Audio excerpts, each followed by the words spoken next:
Adjust பண்ணிக்க முஸ்தபா. உங்களுக்கு இது மண்ணா தெரியல சார். என்னை பொறுத்த வரைக்கும் வசதி.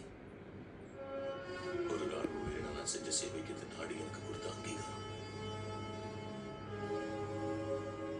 இந்த மண் மேல நிக்கிறப்ப நான் எதை இழந்தேன், என்ன சம்பாதிச்சேன்னு ஒவ்வொரு நிமிஷமும் ஞாபகம் வரும். தயவு செஞ்சு மிக்க சொல்லிப்படுத்தாதீங்க சார். முஸ்தபா, என்னை பத்தி உனக்கு தெரியாது. எனக்கு வேணுங்கிறத நான் எப்படி எடுத்துட்டு போயிடுவேன். அப்போ கூட இதே மாதிரி தான் சார். இப்பதான் நீங்க 4 பேர் வந்திருக்கீங்க. அப்போ 400 பேர் வந்தாங்க. இப்ப நீங்க சொன்னீங்களே இந்த இடத்தை எடுத்துக்கிறோம்னா, அதே மாதிரி கார்களை எடுத்துக்கிறோம் நாங்க.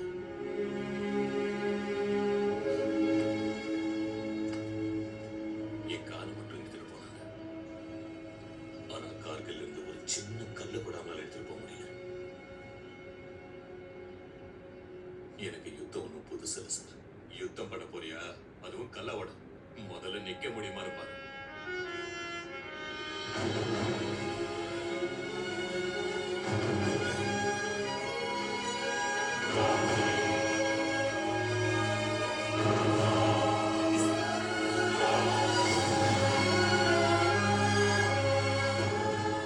இந்த நாட்டுக்கு ஒரு கஷ்டம் வந்தப்போ நான் ஒத்த கால நின்று போராடினேன்.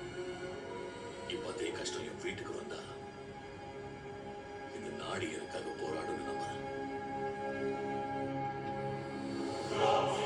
இதெல்லாம் நீ ஊருக்கு வெளியே வாழ்ந்துட்டு இருக்கேன்னு நினைச்சேன். ஆனா சமுதாயத்தை விட்டே வெளியே வாழ்ந்துட்டு இருக்கேன். ஓ, நான் உனக்கு 4 நாள் டைம் தரேன். நான் பண்றது தப்புன்னு யாராவது ஒருத்தர் சொல்லட்டும், விட்டுறேன்.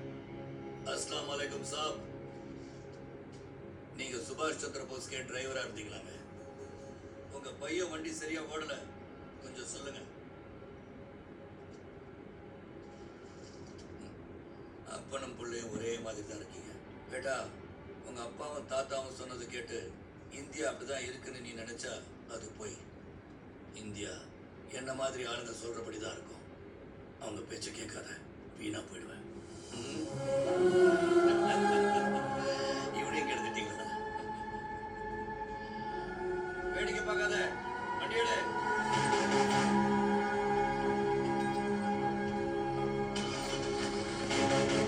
இந்த அரசியல்வாதிகளும் இந்த சினிமா நடிகர்களும் இப்படித்தான் மண்ணை விற்றுக்கிட்டு இருக்கானுங்க.